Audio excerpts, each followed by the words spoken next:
Thank you so much for your precious time here. Thank you so much for deciding to hang out with me today. Today we are going to explore our feelings, thoughts, and happiness, etc. If you've been here before, you already know this. Interoception is your brain reading your body signals and using them to help interpret your feelings and thoughts. And we use this like situation multiplied by body signals, multiplied by brain's prediction about it, equal feelings and thoughts. But here's what neuroscientists are still trying to figure out. Your brain is constantly receiving many body signals at once.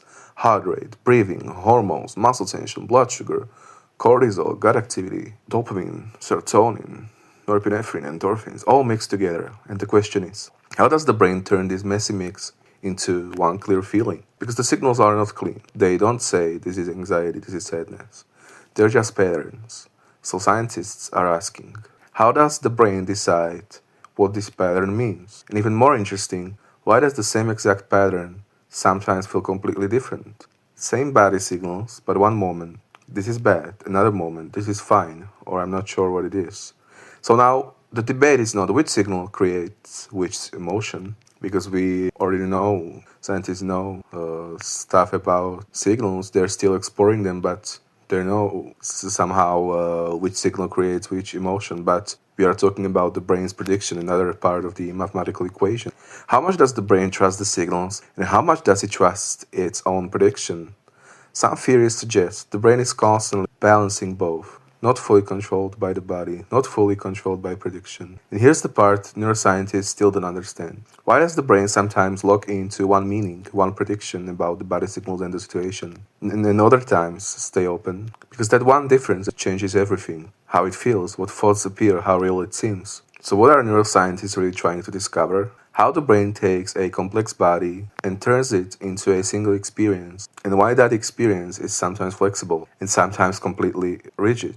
So we always use mathematical equation like your body signals your problems, then we multiply it by the brain's prediction, but the question is about the brain's prediction alone. So basically the question is how the prediction about those body signals came up there and the situation. From what? How can we measure it? How can we understand it even more? Because we can measure to some degree our body signals. I would dare to say to a higher degree, but we still can measure to a higher degree the prediction. So neuroscientists are asking, is the prediction coming from past experience, from memory, from learned patterns, from how the brain grouped signals before, or is it being generated in the moment, based on how the brain weighs the signals right now? And even deeper, why does the brain sometimes choose a strong, certain prediction, and other times a more open one? Because that one step changes everything. How it feels, what thoughts appear, how real it becomes. So what did we learn? The biggest mystery is not the feeling from your situations and body signals, the prediction before the feeling. Same situation, same body, but somehow a different meaning appears. Why does the brain sometimes go to, this is bad, and other times, this is unclear, and other times, this might just be my body when you understand the interoception, that your problems feel heavier because of your body, or things feel more exciting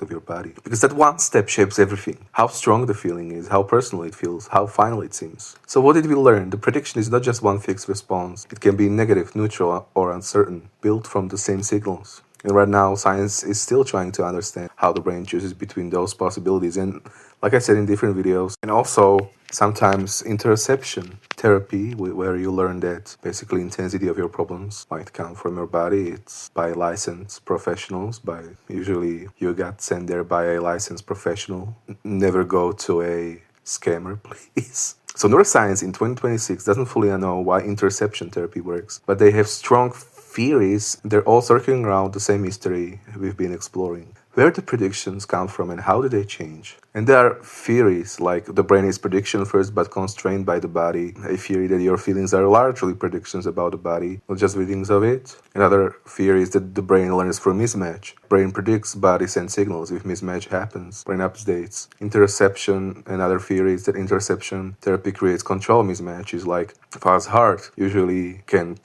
predict your situations and problems as more dangerous, but nothing bad happens. So brain prediction wrong, update needed. But here's the part scientists are still unsure about. They don't know where exactly the prediction is coming from, because it could be past experiences, learned associations, emotional memory, current body state, brain network dynamics, or all of them combined at once. And even deeper confusion, scientists are actively asking, why do some predictions update easily while others stay rigid for years. Because in disorders like anxiety, predictions become locked and self-reinforcing. So basically neuroscience says that we know it can work, and it works, like the interception therapy. We know it changes the brain, but we don't fully understand how predictions are formed or updated from that therapy.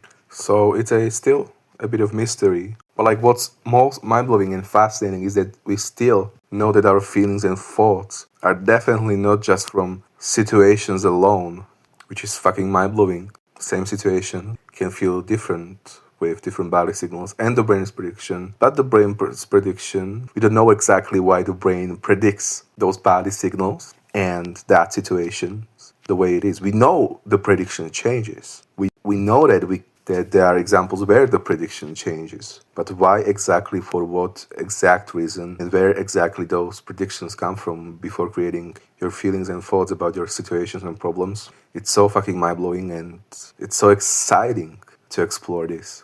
And I really enjoyed hanging out with you. Thank you so much for your precious time here. Feel free to hang out with me even more and explore our feelings, thoughts, and emotions even more in other videos, but absolutely no pressure. Take care, especially take care, and I can't wait to catch you soon.